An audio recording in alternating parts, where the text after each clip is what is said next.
Hello বন্ধুরা, আসসালামু আলাইকুম। ওইতে রান্না চ্যানেলে তোমাদের স্বাগত। আজকে তোমাদের রান্না করে দেখাবো লাউ দিয়ে মসুর ডাল। চলো রান্না শুরু করি। প্রথমে আমি এখানে একটি পাতিল বসিয়ে নিয়েছি। লাউগুলো ভেবে কেটে পরিষ্কার করে ধুয়ে নিয়েছি। এগুলো পাতিলে এখানে আমি 500 গ্রাম মসুর ডাল পরিষ্কার করে ধুয়ে নিয়েছি। এগুলো এখানে দিয়ে দিই।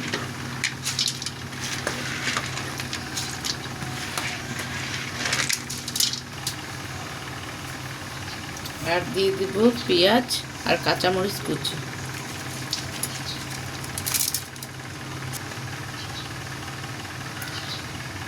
দিয়ে দেব হলুদ গুঁড়ো, সামান্য পরিমাণে মরিচের গুঁড়ো, স্বাদ মতো লবণ,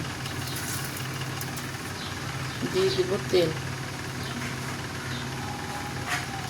এখন এগুলো আমি ভালো করে মাখিয়ে নেব।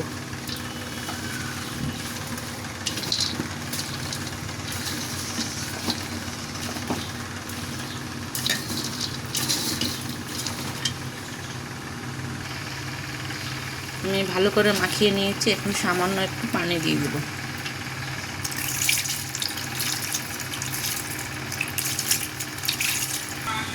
এখন চুলাটা ধরিয়ে দিয়ে ঢাকনা দিয়ে ঢেকে রাখবো কিছুক্ষণের জন্য।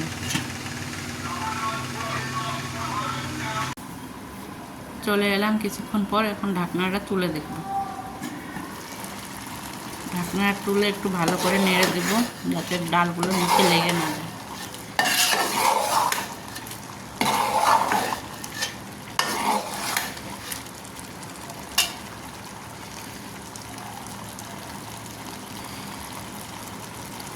ভালো করে নেড়ে দিয়ে আবার কিছুক্ষণের জন্য ঢাকনা দিয়ে ঢেকে রাখবো।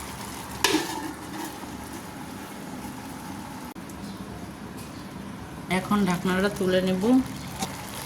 লাউ আর ডালটা এখন ভালো করে কষিয়ে নেব।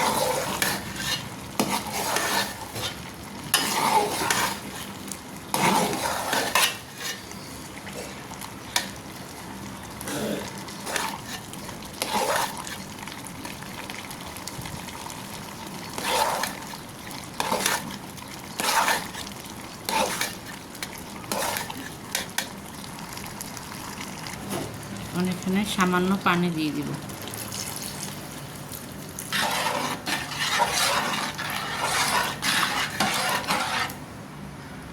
পানি দিয়ে ঢেকে রাখবো বলক আসা পর্যন্ত।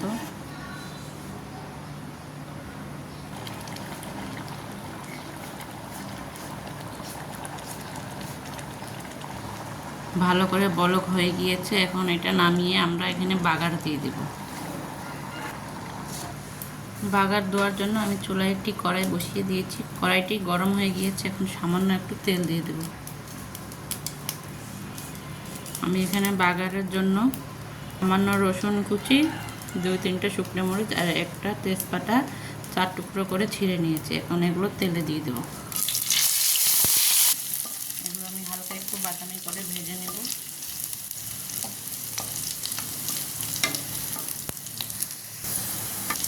এগুলো হালকা বাদামি করে ভাজা হয়ে গিয়েছে। এখন এগুলো আমি ঢেলে দেব।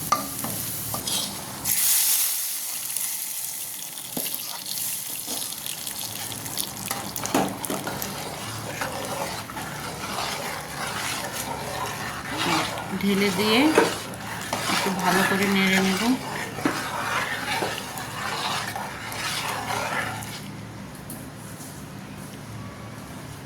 তাহলে তৈরি হয়ে যাবে আমাদের লাউ দিয়ে ডাল রেসিপি।